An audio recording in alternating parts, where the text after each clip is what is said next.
Hola, muy buenas tardes con todas y todos, estimados amigos del Instituto Latinoamericano de Investigación y Capacitación Jurídica Latin Juris.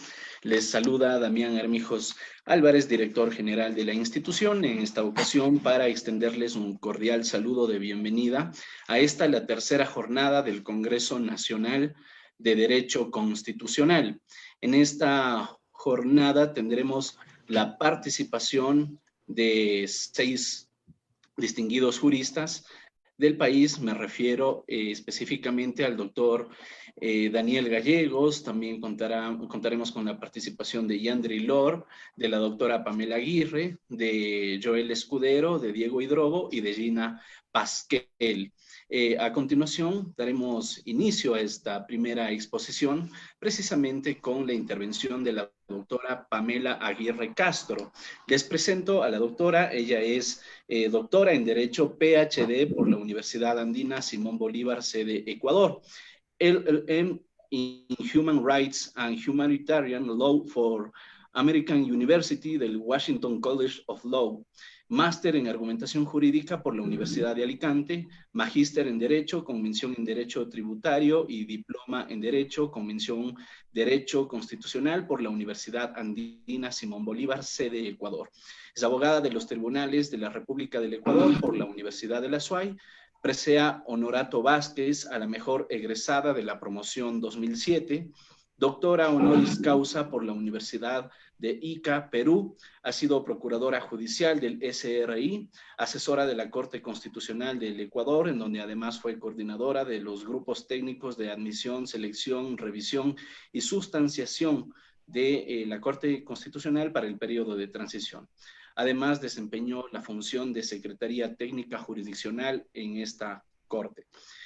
También ha sido visitante profesional de la Corte Interamericana de Derechos Humanos, perito ante la Corte Interamericana de Derechos Humanos. Actualmente es docente invitada de universidades nacionales e internacionales y abogada de la Corte Interamericana de Derechos Humanos. Entre sus obras destaca El precedente constitucional, la transformación de las fuentes del ordenamiento jurídico. Precisamente es en función de este tema que la doctora Pamela Aguirre nos acompañará con la exposición relacionada con el precedente constitucional. Bienvenida, querida doctora Pamela, es un gusto tenerla aquí. Muy buenas tardes. Muy buenas tardes con todos. Muchísimas gracias al director de Latin Juris, el querido amigo y querido colega, Damián Armijos, y a todas las personas que se encuentran en este momento por Facebook escuchándonos.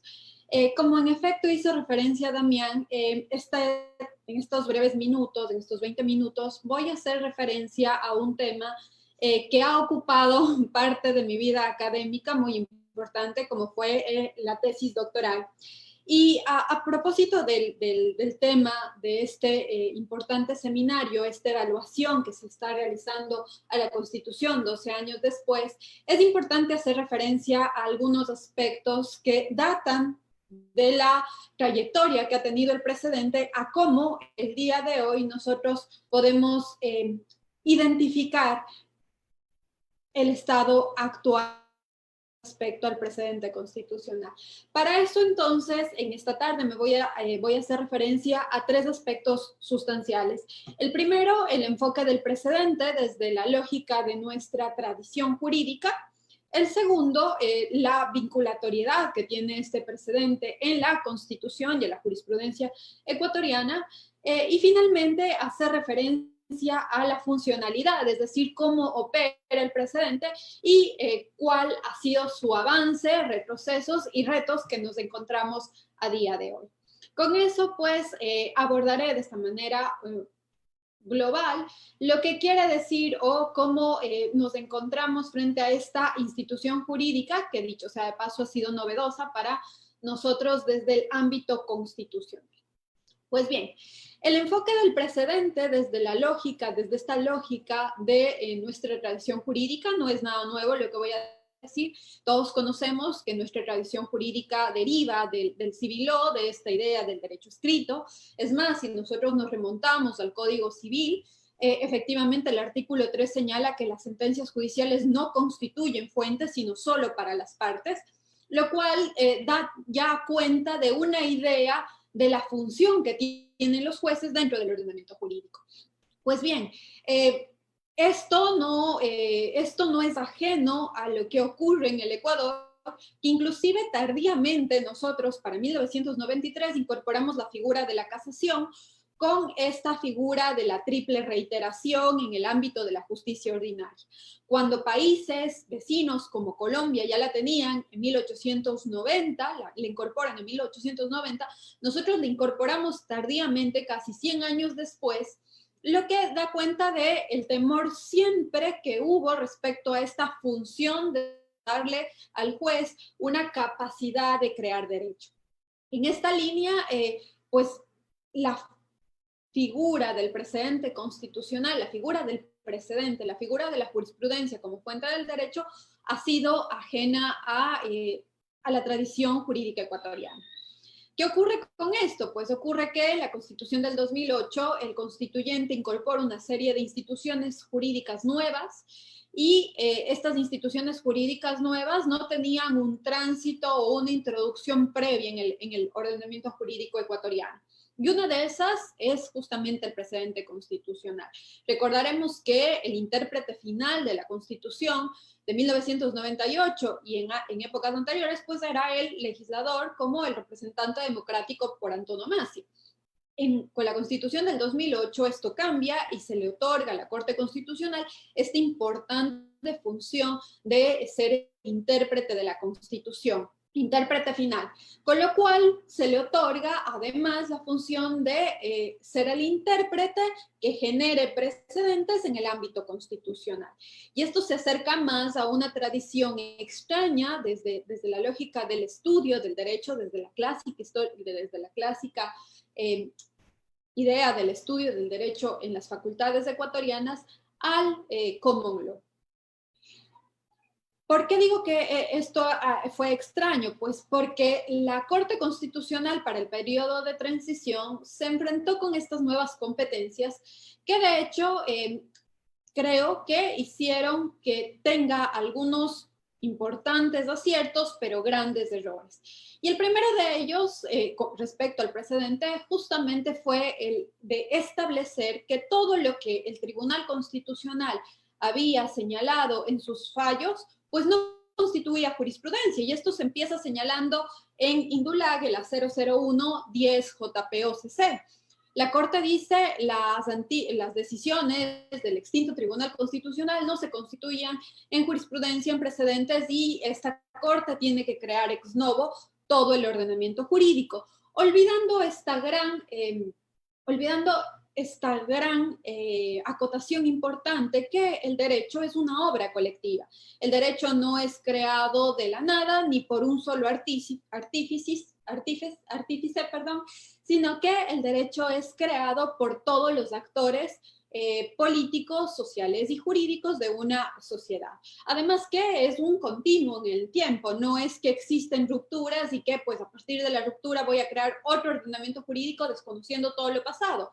Y creo que ese también es uno de los errores que los ecuatorianos cometemos constantemente de pensar que el derecho se crea ex novo.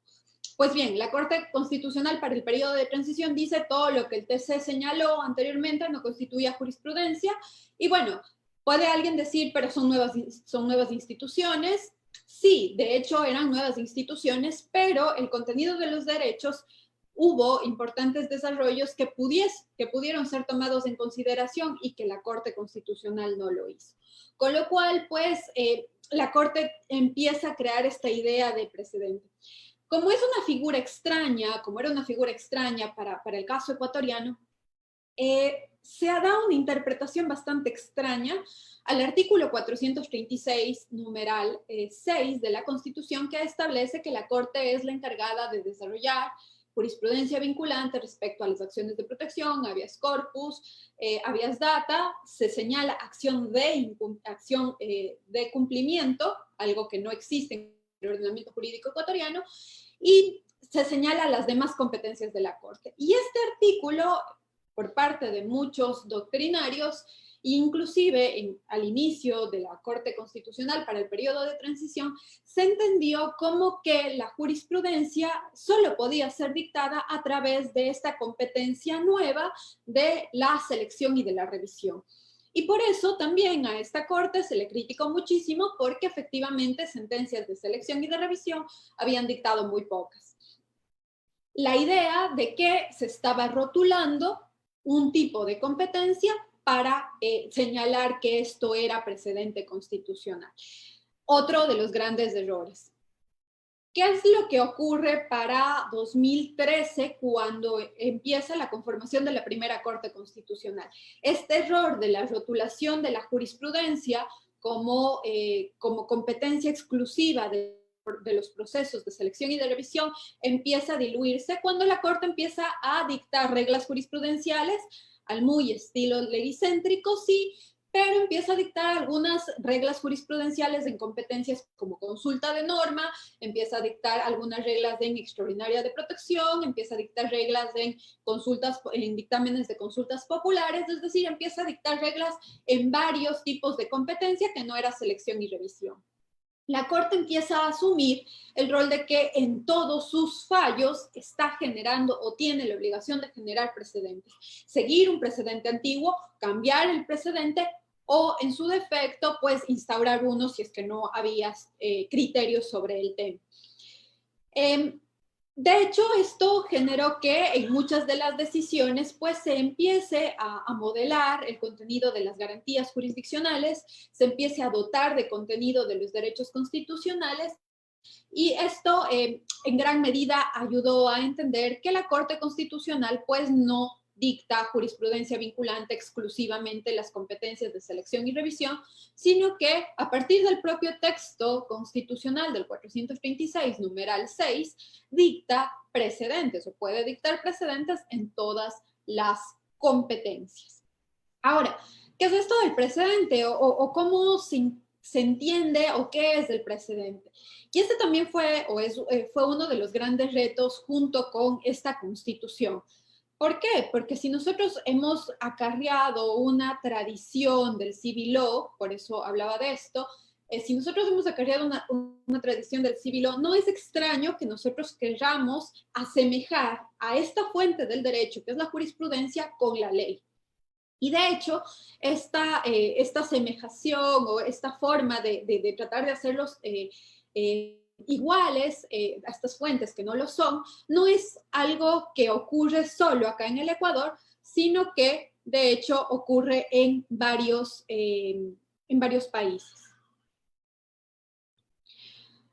Por ejemplo, el caso de Perú, en el cual efectivamente se dictan reglas jurisprudenciales en las sentencias al muy estilo reglamentario, como la Corte dictó algunas reglas en sus sentencias constitucionales. Pero la Corte Constitucional también tuvo de la otra práctica, es decir, no solo tuvo de la práctica formalista de entender al precedente, dictando reglas jurisprudenciales, diciendo esta es la regla del caso, sino que también fue generando una forma de interpretación y argumentación al estilo del stare decisis. ¿Qué es esto del stare decisis? Pues estar a lo decidido en casos anteriores. ¿Cómo se analiza o cómo se aplica este stare decisis? Pues básicamente es el análisis de la razón fundamental o razones fundamentales del fallo con relación a los hechos del caso, los hechos materiales del caso. En esta línea, entonces, para analizar cuál es el stare decisis, no se debe limitar a analizar cuál es el derecho constitucional alegado o la figura que está desarrollando, la figura legal que está o constitucional que está desarrollando la Corte, sino que es necesario hacer un análisis de hechos y derecho en relación a un nivel medio de abstracción. La Corte empieza a hacer una argumentación y no, cuando me refiero a esto, no cuando dice la Corte ha dicho sobre motivación o la Corte ha dicho sobre seguridad jurídica, porque pues finalmente la Corte lo que está desarrollando o está haciendo es citando un concepto abstracto, un obiter dicta, que no es en estricto sentido la ratio decidendi, es decir, el stare decisis, el estar a lo decidido en un caso anterior. Pues bien, nos encontramos frente a este universo de sentencias, de diversas sentencias dictadas por la Corte Constitucional, la primera Corte Constitucional, y la Corte empieza a generar un tipo de comunicación que fue interesante, que esta Corte todavía lo continúa, que tiene que ver con el boletín jurisprudencial, con la Gaceta Constitucional, con las novedades jurisprudenciales, que es básicamente comunicarle a la sociedad cuáles son los precedentes, los criterios que van desarrollándose. ¿Qué pasa? Pues a día de hoy nosotros nos encontramos con una nueva conformación de una corte y esta nueva conformación de la corte ha empezado a desarrollar justamente cómo opera este precedente en algunas decisiones. Y para eso basta tomar en cuenta la sentencia 1035 12-EP/20, en la cual la Corte Constitucional, frente a un problema de una acción de protección en el que se alegaba violación del derecho a la igualdad, por cuanto una persona había recibido un fallo distinto al que sus compañeros que se encontraban en la misma situación, la Corte empieza a desarrollar la idea de cómo es vinculante el precedente y señala que la vinculatoriedad del precedente es exclusivamente el de la Corte Constitucional, señala que el precedente heterovinculante es únicamente el precedente que lo emite la Corte Constitucional, que hay un precedente autovinculante, que esa es una función de la racionalidad misma del derecho, pero al final del día, pues no es vinculante. Y de hecho, una de las posibilidades justamente del desarrollo o una de las posibilidades de la presentación de la acción extraordinaria de protección es justamente que la Corte genere precedentes constitucionales, corrija la inobservancia de precedentes, artículo 62, número 8, cuando los jueces de instancia no están aplicando los precedentes constitucionales.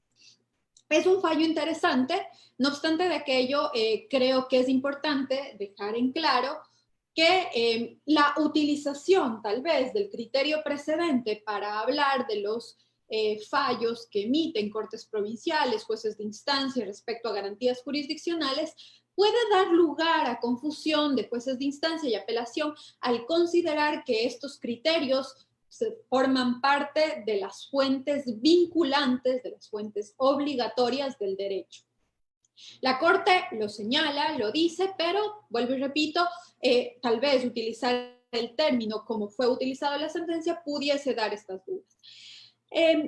Recientemente, la Corte emite el fallo 109-11-IS/20, que tiene que ver con una acción de incumplimiento, en la cual la Corte Constitucional analiza qué se entiende o cómo opera el precedente constitucional y señala frente a un problema de un amparo constitucional, frente a un caso de un amparo constitucional en el que se dispuso que se reintegre el funcionario público y este funcionario público estaba solicitando el pago de haberes dejados de percibir, tal como se había señalado ya en el precedente establecido por la anterior Corte Constitucional, empieza a analizar y señala, en este caso, desde mi punto de vista, haciendo un distinguish, es decir, haciendo una distinción de criterios anteriores de esta propia Corte, cómo operaría el precedente.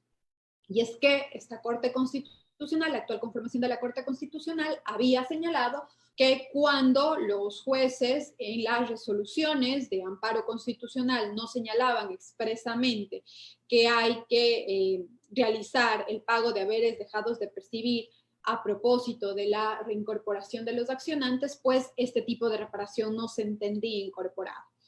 En el caso concreto, la Corte dice, a ver, es que hay una diferencia entre esos casos que hemos resuelto y este caso. ¿Y cuál es la diferencia? Y por eso les decía que el análisis del precedente se hace en relación a los hechos del caso. La Corte dice, estos casos anteriores que nosotros hemos resuelto, pues tienen la diferencia de que en este caso el accionante del amparo constitucional solicitó en la demanda expresamente que se haga que se cancele pago de haberes dejados de percibir.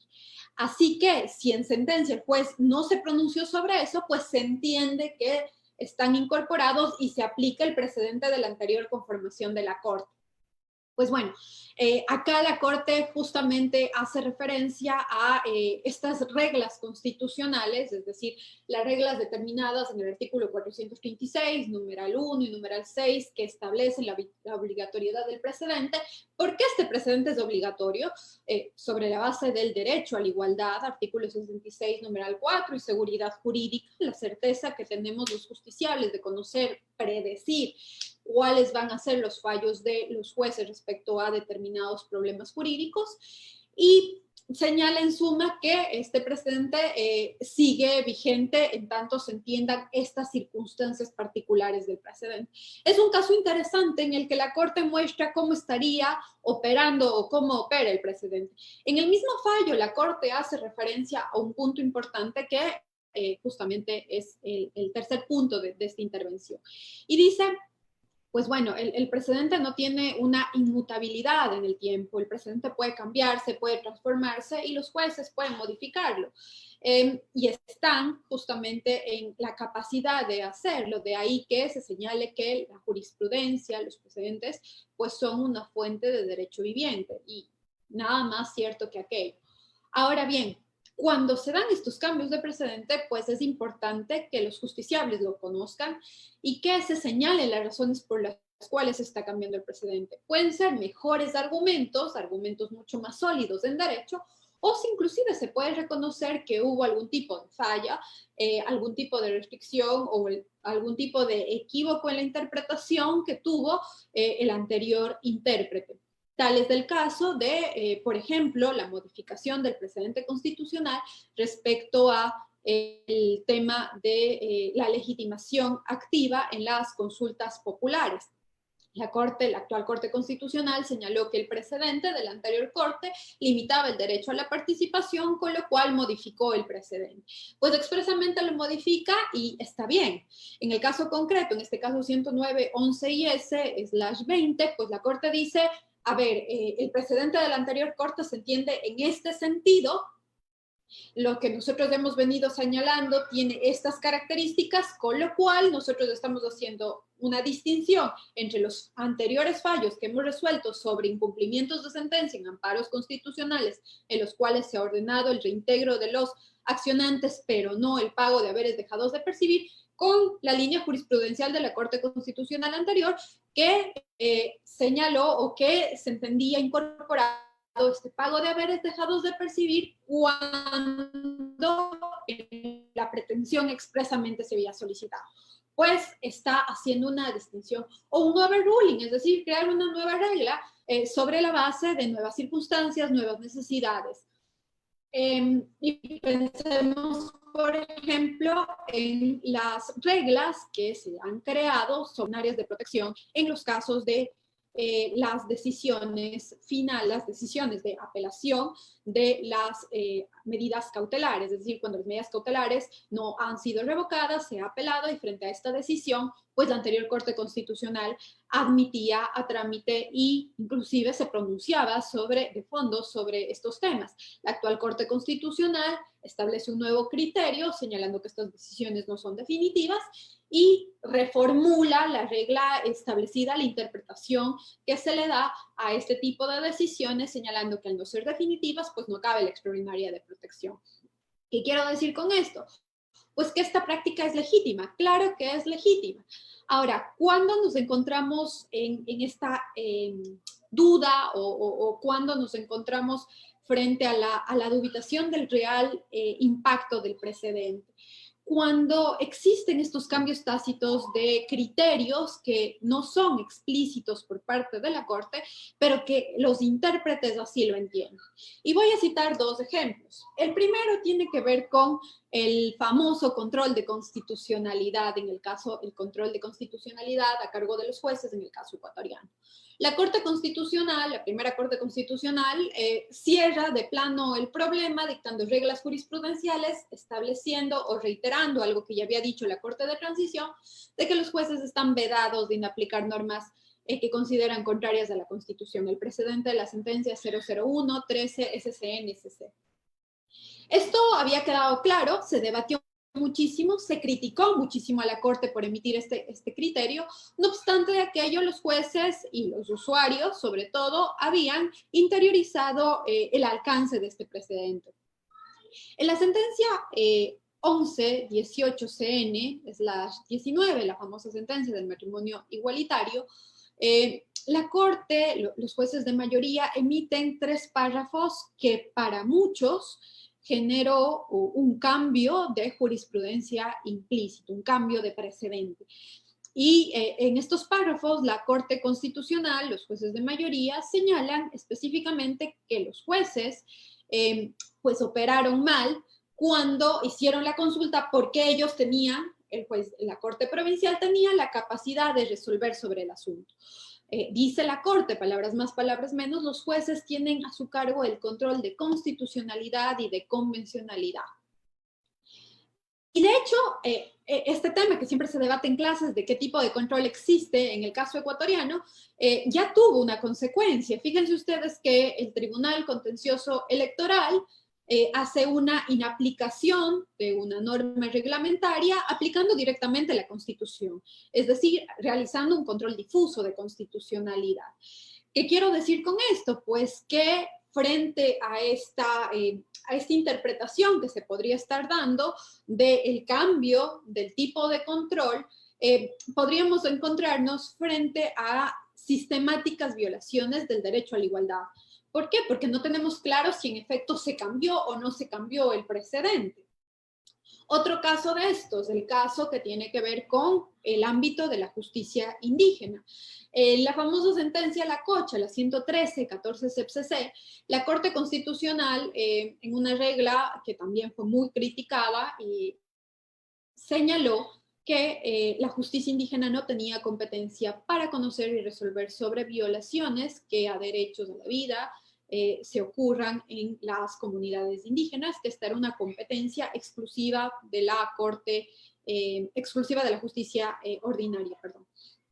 Y en la sentencia 134-13-EP/20, la Corte Constitucional, la actual Corte Constitucional, dice: un juez, cuando al que se le solicite declinación de competencia, tiene que, ipso iure, declinar la competencia. ¿Qué quiere decir esto? Pues bueno, para algunos, y esto con conocimiento de causa, para algunos dirigentes indígenas, este nuevo precedente, este criterio de la 134-13P/20, viene a modificar el precedente del caso La Cocha, el precedente de la 113-14 CEPCC. No obstante, para los judiciales, para los jueces, pues el precedente de La Cocha no ha sido modificado. ¿Qué quiero decir con esto? Quiero decir que cuando no se dan las razones claras y ciertas de los cambios de jurisprudencia, pues puede generarse sistemáticamente violaciones de derechos constitucionales. Y esto voy con la parte final de esta presentación. ¿Cuál es el rol de la jurisprudencia? El rol de la jurisprudencia, el rol del precedente constitucional, es justamente el de dotar de contenido a la Constitución y a las garantías constitucionales. ¿Cómo se realiza eso? Pues a partir de las argumentaciones que se dan respecto a esos casos y el derecho a aplicar. En esta línea, a la Corte le compete un rol fundamental de aleccionar a los jueces de cómo debe irse interpretando y aplicando el derecho. El precedente constitucional, al igual que los estándares interamericanos, me encanta este símil que se hacía en los foros internacionales respecto a la función que tienen los estándares interamericanos, sirve para que todos los jueces puedan de suyo hacerlos, de suyo tomar esos criterios y explicitarlos de la sentencia. Ya no es necesario entonces nuevamente discernir, desarrollar, sino toman esos criterios y resuelven con esos criterios como una fuente directa de derecho. Esta función de aleccionar, de adoctrinar, que tal vez no les guste tanto a los jueces y a los justiciables en general, esta función es fundamental a la hora de la eficacia de la administración de justicia. ¿Y por qué? Vuelvo a los mismos casos de cambio de precedentes, pues cuando ya ha cambiado la Corte un precedente, cuando la Corte tiene un precedente, los justiciables, los jueces saben cómo tienen que interpretar y aplicar estas figuras constitucionales. Cuando existe esta dubitación, por ejemplo, en el caso de si deben o no declinar competencia los jueces a los que se les solicite declinación de competencia por parte de autoridades indígenas en casos de delitos en contra de la vida, pues van a estar en esta duda de este nuevo precedente, ¿cambió o no cambió el criterio establecido en la cocha? Pero no se dice nada que se ha cambiado el caso de la cocha. ¿Cómo se interpreta o cómo ocurre esto? Pues tendríamos en este punto que pensar en nuevas figuras. Si bien la consulta de norma, por ejemplo, se me ocurre, es un mecanismo para consultar la interpretación de una norma infraconstitucional a la luz de la Constitución, pues también podría darse el caso y podría reflexionarse que eventualmente sirva para que la Corte clarifique el alcance de algunos precedentes que no pudiesen estar tan claros o los cambios de jurisprudencia que son necesarios para que el administrador de justicia y el justiciable conozcan de antemano los criterios. El precedente constitucional es tan importante, fíjense ustedes que en el caso ecuatoriano tiene varios mecanismos para que la Corte Constitucional pueda corregir la inobservancia de aquellos. Es decir, la función como fuente del derecho primigenia y primordial está desarrollada no solo por el valor que la propia Constitución ha señalado a los criterios que esgrime la Corte, sino adicionalmente porque ha determinado mecanismos claros para que cuando existe inobservancia de precedentes, falta de precedentes, pueda desarrollarse por parte de la Corte. Y ahora sí, con esto termino. ¿Cuáles? La acción extraordinaria de protección, la acción de incumplimiento de sentencias y dictámenes constitucionales y los procesos de selección y de revisión. La actual Corte ha tratado de separar y de evitar que se cruce la extraordinaria de protección con los procesos de selección y revisión, específicamente en los casos de la extraordinaria de protección frente a decisiones de la justicia constitucional. Ha sido un trabajo interesante, pero creo que a día de hoy estos tres mecanismos siguen abiertos. Es posible que se planteen por estas dos vías, extraordinaria de protección y acción de incumplimiento, acciones para la corrección de estos precedentes, y en el caso de la selección y revisión, pues es una acción de oficio. Muchísimas gracias.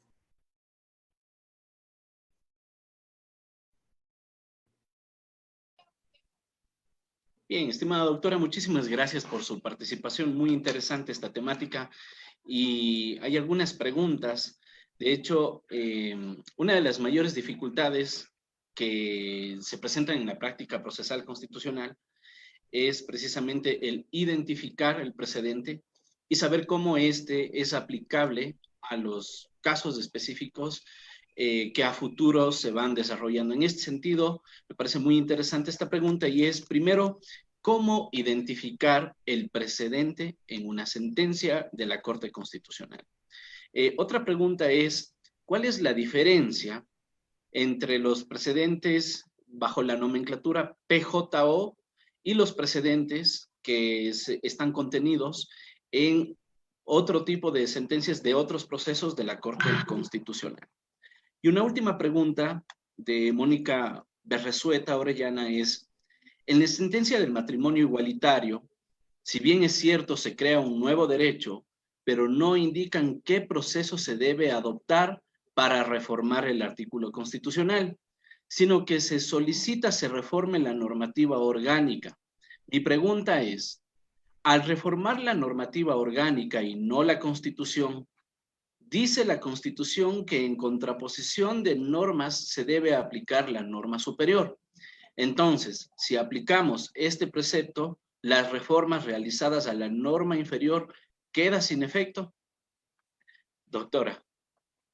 Muchísimas gracias para todos por las interesantes preguntas. A ver, ¿cómo se identifica un precedente de la Corte Constitucional? De plano, tengo que señalar que los argumentos respecto a lo que es motivación, lo que es seguridad jurídica, lo que es stare decisis, pues no son precedentes. Son conceptos del derecho, son reflexiones muy importantes de las Cortes, pero no llegan a ser precedentes constitucionales. En alguna ocasión escuché que alguien decía, pues la Corte está manteniendo el concepto de tutela, la actual Corte está manteniendo el concepto de tutela judicial efectiva del anterior y cambió la forma de evaluar la motivación. Pues no cambió nada, porque la motivación, bajo los parámetros que tenía la anterior Corte y bajo los elementos que está analizando la nueva Corte, sigue siendo la misma motivación contemplada en el artículo 76, 7L de la Constitución. De igual manera, más allá de que esta Corte mantenga la reflexión del contenido de la tutela judicial efectiva, pues no está haciéndose nada nuevo, sino que se está desarrollando un contenido del derecho. Con lo cual, pues de plano estamos diciendo que estos conceptos de qué son los derechos, qué son las garantías, no son precedentes constitucionales. ¿Cómo se identifica un precedente? Pues muy buena pregunta. Se identifica a partir de las circunstancias fácticas de los casos, es decir, de los hechos materiales, de los hechos importantes del caso.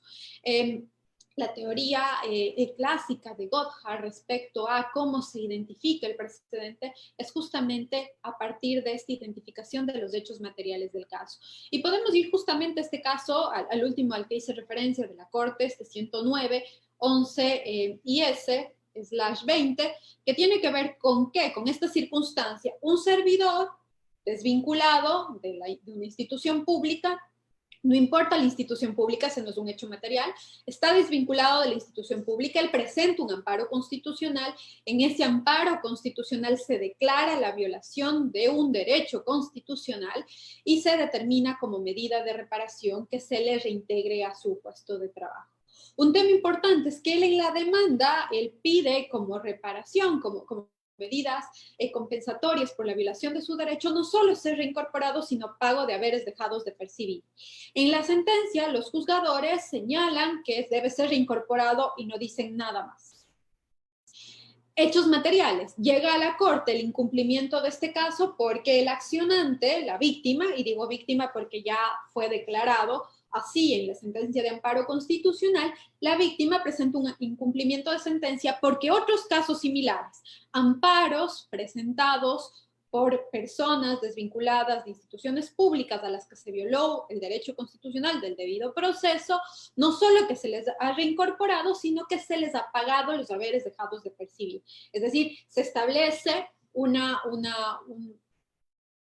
hechos que dan cuenta de que los dos casos, más allá de que este sea Pedro Pérez y sea María Suárez, más allá de que la desvinculación sea de un GAD y acá sea del Estado central, más allá de esos hechos que no son materiales, que no son importantes, no son relevantes, las cuestiones centrales tienen que ver con ¿qué? Con amparos, pretensiones iguales y que de alguna manera la Corte ya había resuelto estos casos. Hechos materiales. Y luego el desarrollo del derecho que se hace sobre estas figuras. En el caso concreto estamos hablando de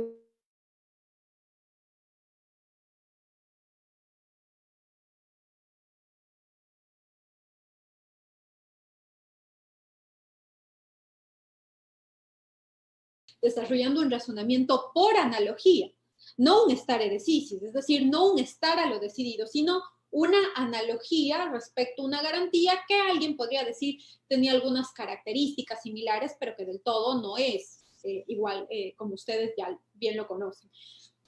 Entonces, el análisis de hechos materiales y el derecho pertinente.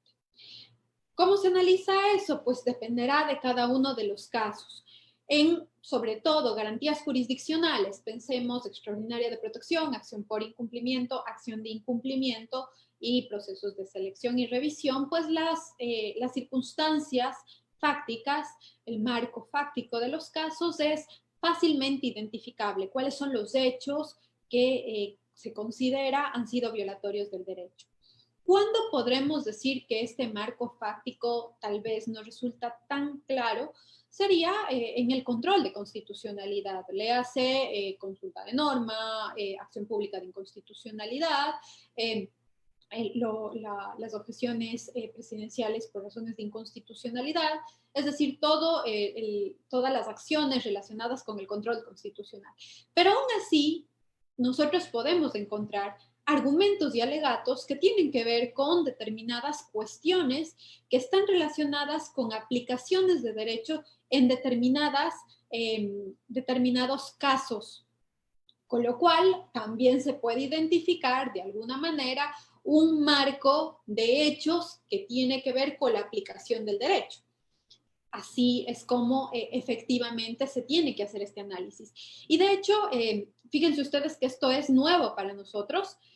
La Corte Constitucional, el juez Ali Lozada, en una interesante reflexión dice, en esta sentencia 109, 11 IS, perdón, hace referencia a que cuando la Corte hace una interpretación ex novo, es decir, cuando la Corte no está aplicando literalmente una norma constitucional o una anterior sentencia, sino cuando hace interpretaciones, conjeturas, construcciones, está creando una regla de precedente. Cuando se crea esta regla de precedente, pues la Corte tiene la obligación de explicitar cuáles son estos hechos materiales del caso. Otra de las reglas de Gothard es que el fallo tiene que leerse solo. ¿Esto qué quiere decir? Quiere decir que efectivamente solo lo que la Corte señala en el caso como importante es lo importante. Más allá de las circunstancias particulares que cada uno pudiese conocer de los casos concretos, solo aquello tomado por la Corte como relevante va a ser relevante en el caso concreto. Y como les digo, en este caso 109, 11 y ese se hace una interesante reflexión de este análisis de este es el precedente que se ha mantenido, este caso es pues básicamente el mismo, con lo cual se aplica esta regla del precedente establecida con anterioridad por parte de la Corte Constitucional. Como les decía, estos métodos son extraños a la forma del razonamiento que nosotros hemos venido manejando, sobre todo los que tenemos un poquito más de edad y la educación más clásica del derecho que se ha tenido en el Ecuador, no nos ha invitado a analizar cuál es la lógica del precedente constitucional, inclusive de los precedentes legales. A diferencia de lo que ocurre en otras latitudes en las cuales pues ya se analiza básicamente los casos para conocer a partir de los casos cuáles son los precedentes existentes en ese caso, lo que se conoce como el case law en el caso del estudio de Estados Unidos. Respecto a la segunda pregunta, yo cuando inicié el estudio de la tesis doctoral, mi planteamiento en el 2012 justamente era ese, que no existía diferencia entre el precedente generado en una JP, por medio de los procesos de selección y revisión, y los criterios emitidos en las otras competencias de la Corte Constitucional.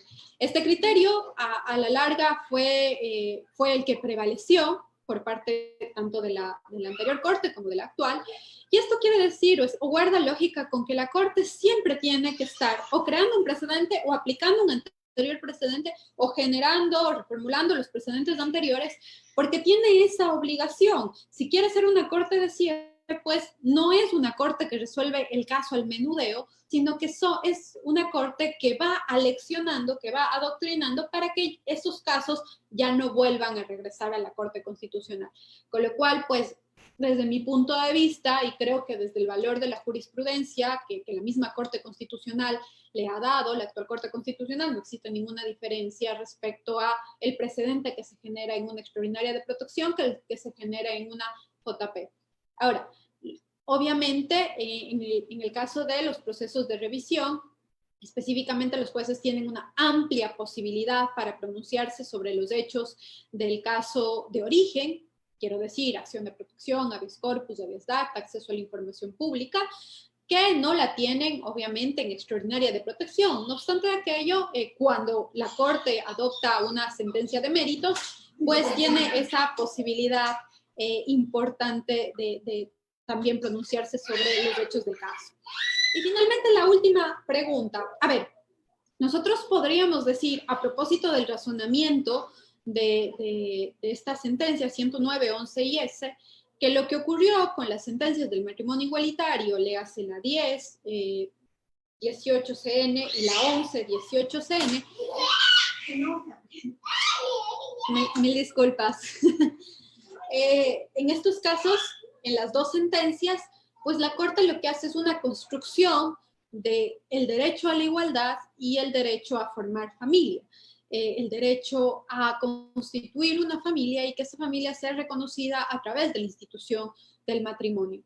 Esto quiere decir que el precedente constitucional generado en estas sentencias se ubica al mismo nivel de la Constitución, con lo cual no sería necesario modificar el texto constitucional. Yo creo, como la mayoría de los jueces de la Corte Constitucional, que era posible una interpretación constitucional como se la hizo. No estimo que sea necesario la modificación de las palabras de la Constitución. Y digo palabras de la Constitución porque la interpretación constitucional de estas dos sentencias se entiende texto constitucional incorporado a la Constitución en el mismo nivel. Así que, pues, si se modificó la norma infraconstitucional, pues lo que se hace es ajustar a esta interpretación que está haciendo la Corte Constitucional, que vuelvo y repito, ubica en el mismo nivel a estos criterios y estos precedentes. Es decir, las normativas modificadas no estarían en contradicción con la Constitución. Sí, sí.